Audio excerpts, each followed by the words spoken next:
Praise the lord. యేసుక్రీస్తు ప్రభు వారి ప్రశస్తమైన నామంలో మీకు వందనాలు, శుభాలు తెలియజేసుకుంటూ ఉన్నాను.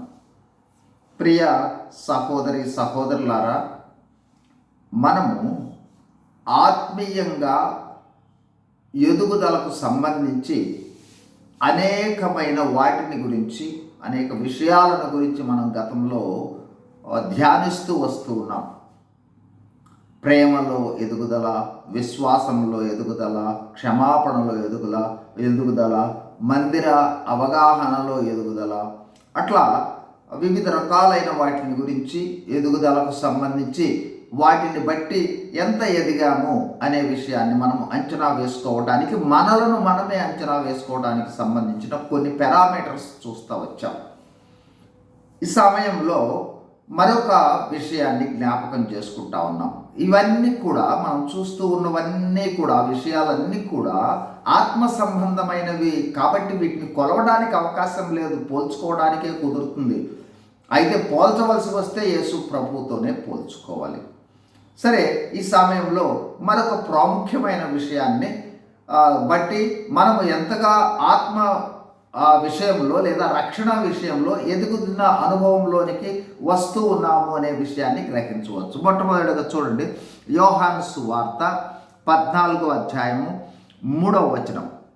నేను వెళ్ళి మీకు స్థలము సిద్ధపరచిన ఎడల నేనుండు స్థలములో మీరును ఉండులాగన మరలా వచ్చి నా యొద్ద ఉండుటకు మిమ్మును తీసుకొని పోవుదును.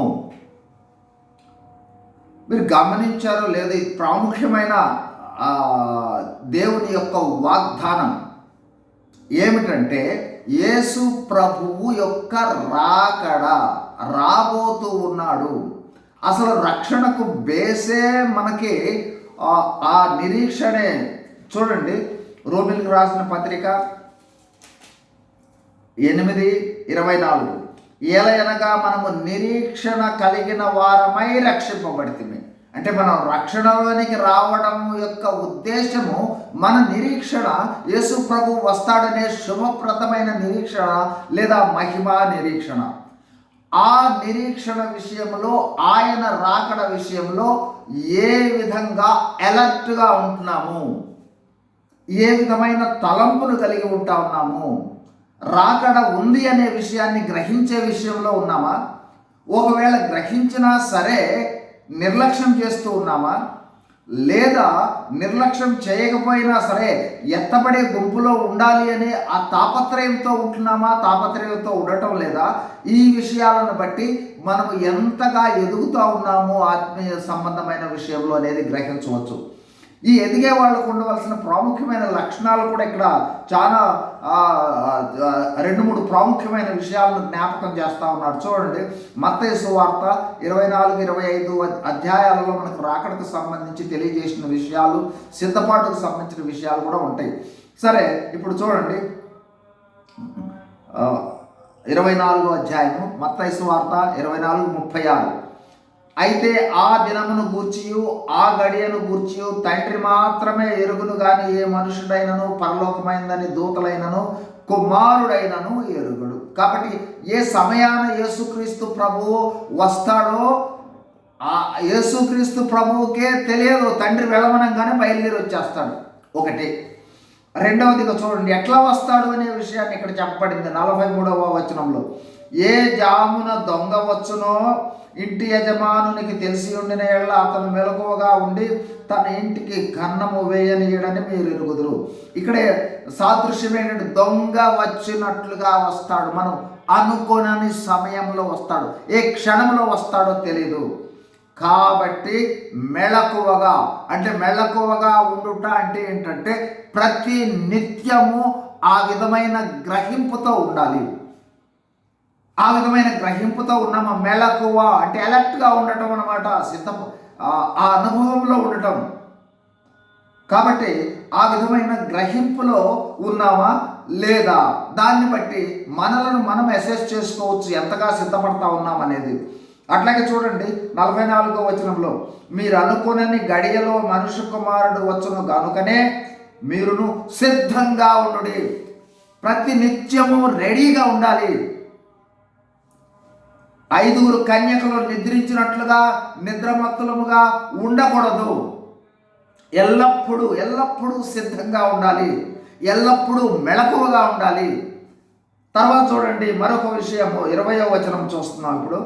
అప్పుడు మహాశ్రమ కలుగును కనుక మీరు పారిపోవడానికి చలికాలమందైన విశ్రాంతి దినమందైన సంభవింపకుండవలనని ప్రార్థించుడి. 3 మాటలు చూస్తున్నాం. 1 మెళకువగా, 2 సిద్ధపడి, 3 ఎల్లప్పుడూ ప్రార్థించడం. కాబట్టి ఈ గ్రహింపు విషయంలో ఆ తీవ్రత, రాకడ ఏ క్షణంలో వస్తుందో, ఎప్పుడు వస్తుందో, నేను సిద్ధంగా ఉండాలి, నేను మెళకువగా ఉండాలి, నేను ప్రార్థించేవాడిగా ఉండాలి, రాకడలో విడిచిపెట్టే అనుభవంలో ఉండకూడదు అనే తీవ్రత ఎంత ఉన్నది అనే దానిని బట్టి మనము మన ఆత్మీయ ఎదుగుదలను అంచనా వేసుకోవచ్చు. ఇక్కడ మరొక విషయాన్ని మీ గమనంలోనికి తీసుకుని వస్తాను చూడండి. కొరింథీయులకు రాసిన మొదటి పత్రిక 11వ అధ్యాయం 26లో, మీరు ఈ రొట్టెను తిని ఈ పాత్రలోని త్రాగునప్పుడల్లా ప్రభువు వచ్చు వరకు, ప్రభురాత్రి భోజన సంస్కారం తీసుకుంటూ ఉన్న ప్రతి సమయంలో ఈ మాట జ్ఞాపకం చేస్తానే ఉంటారు. ప్రభువు వస్తాడు. మరి ఆ వచ్చే సమయం అయ్యిందా లేదా అనే గ్రహింపు, ఆ తీవ్రత కలిగి ఉన్నామా లేదా అనేది ప్రాముఖ్యమైన విషయం. అదేవిధంగా చూడండి ఇంకొక విషయాన్ని మీ గమనంలోనికి తీసుకొస్తాను. 2వ పేతురు పత్రిక, పేతురు రాసిన 2వ పత్రిక 3వ అధ్యాయము 9వ వచనంలో ఒక చిన్న మాట చదువుతాను. కొందరు ఆలస్యమని ఎంచుకొనుచున్నట్లు. ఈ మాటను ఒక్కసారి గమనించినట్లయితే 2000 సంవత్సరాల క్రితమే ఆలస్యం అయ్యింది అనుకుంటున్నారు. అప్పుడు 2000 సంవత్సరాలు గడిచిపోయాయి అంటే ఏంటి? సమయము ఆసన్నమైపోయింది. అక్కడే చెప్పబడి ఉంది చూడండి. ఎందుకు ఆలస్యం చేస్తూ ఉన్నాడు అంటే, ఎవడును నశింపవలనని నిశ్చయింపక అందరూ మారు మనసు, అందుకోసం ఆలస్యం జరుగుతుంది. వాస్తవానికి సమయము వచ్చేసింది. ఏ క్షణంలోనైనా రావచ్చు. తండ్రి ఎప్పుడు చెప్తే అప్పుడు వచ్చేస్తాడు. కాబట్టి ఆ అనుభవంలో మనము ఉన్నామా? దీనికి సంబంధించిన తీవ్రతలో ఉన్నామా? ఇక్కడ గమనించవలసిన ప్రాముఖ్యమైన విషయం. ఇప్పుడు 2-3 విషయాలు జ్ఞాపకం చేసుకుందాం. ఎల్లప్పుడూ ప్రార్థించే విషయం.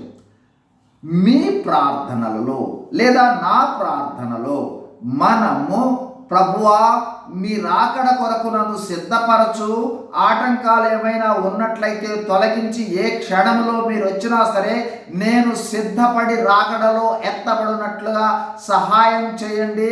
సిద్ధపడటానికి సిద్ధపడటానికి నాకు సహాయం చేయండి. నాలో ఉన్న లోపాలన్నింటినీ తొలగించండి.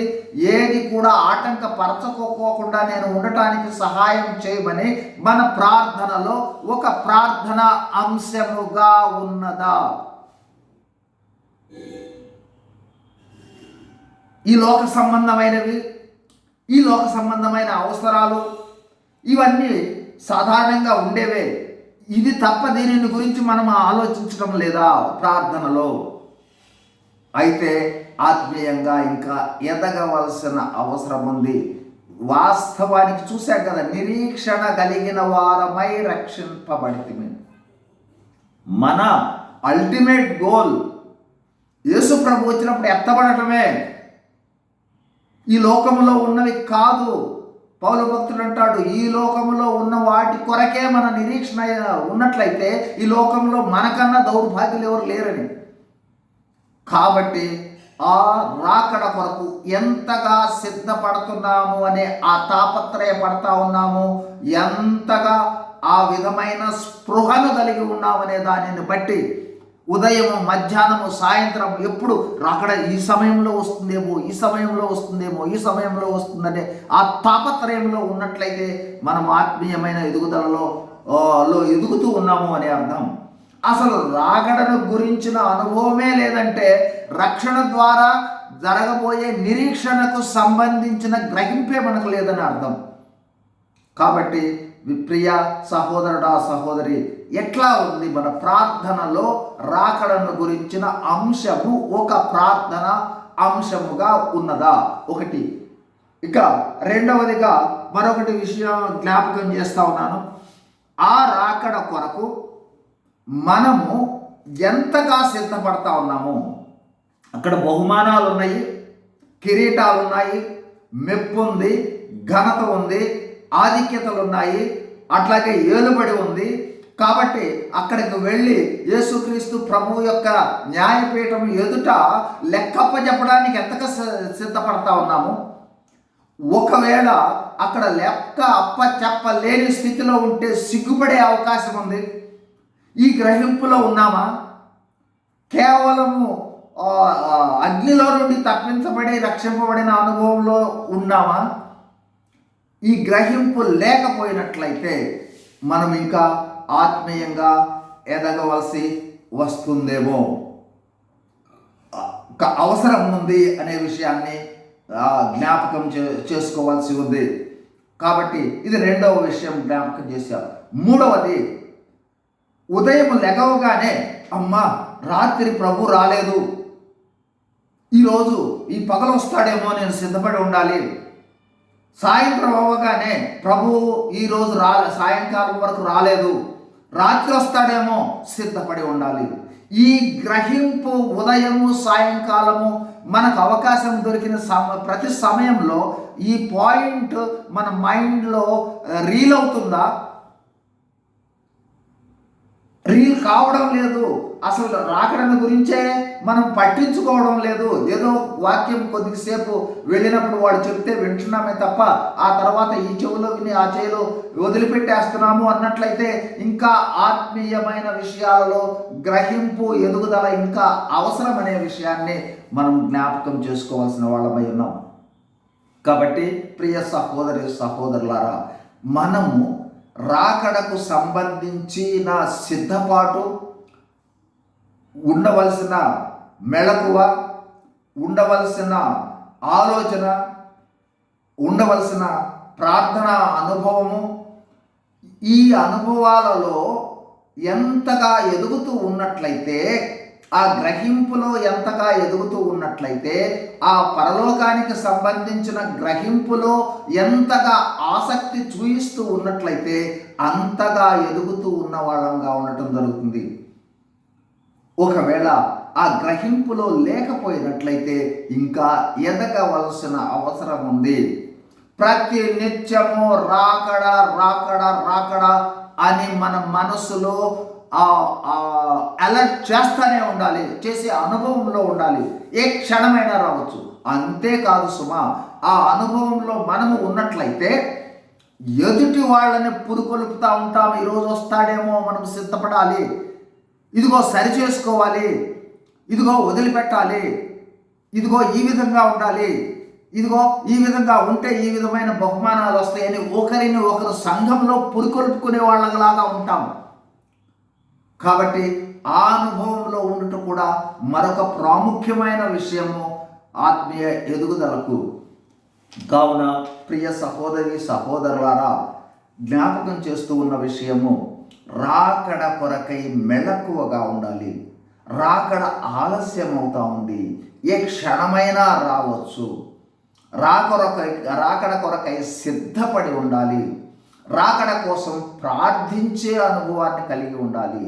ప్రతి ఉదయ సాయంత్రాలు రాకడను గురించిన ఆలోచన గ్రహింపు కలిగి ఉండాలి. లేచిన వెంటనే రాత్రి రాలేదు ప్రభు, ఒకవేళ ఈరోజు వస్తాడేమో, పగలంతా అయిపోయి రాత్రి పడుకోబోయేటప్పుడు ఒకవేళ ఈ పగలంతా రాలేదు ప్రభు, ఈ రాత్రి వస్తాడేమో, నేను సిద్ధపడి ఉండాలి. ఈ గ్రహింపు, ఈ ఆలోచన, ఇది మనకు ఎంతైనా అవసరము. ఆలస్యం అవుతుంది రాకడ సమయం, ఏ క్షణంలోనైనా సరే రాకడ రావచ్చు. ఎత్తబడి ప్రభుతో పాటు నిత్యత్వంలో ఉండే అనుభవంలో ఉండునట్లుగా దేవుడు మనకు సహాయం చేయనుగాక. ప్రార్థన చేసుకుందాం. పరిశుద్ధుడైన మా ప్రియ పరలోకపు తండ్రి, ఆత్మీయ లేదా రక్షణ ఎదుగుదలలో ప్రభువా ఉన్న విషయాలను, కొన్ని విషయాలను ధ్యానించుకుంటూ వచ్చాం. ప్రభు రాకడకు సంబంధించిన గ్రహింపు విషయంలో ఎంతగా ఎదుగుతూ ఉన్నాము, ఇంకా ఎదగవలసిన అవసరం ఉన్నదా అనే విషయం జ్ఞాపకం చేస్తూ వచ్చారు. అందుని బట్టి మిమ్మల్ని స్తుతిస్తూ ప్రభువా విన్న ప్రతి ఒక్కరిని కూడా దీవించి ఆశీర్వదించి రాకడ కొరకై సిద్ధపరచుకొని మేమందరం కూడా మీ సన్నిధిలో మీతో నిరంతరం ఉండునట్లుగా సహాయం దయచేయమని వేడుకుంటూ ప్రభువా బిడ్డలందరినీ దృష్టించి వారి వారి అవసరతల మేరకు మీ కృపను విస్తరింపచేసి సహాయం చేయమని వేడుకుంటూ యేసుక్రీస్తు ప్రభువారి ప్రశస్తమైన నామములోనే వందనములు చెల్లిస్తూ వేడుకొచ్చున్నాము తండ్రి. Amen. Praise the Lord. God bless you. Thank you.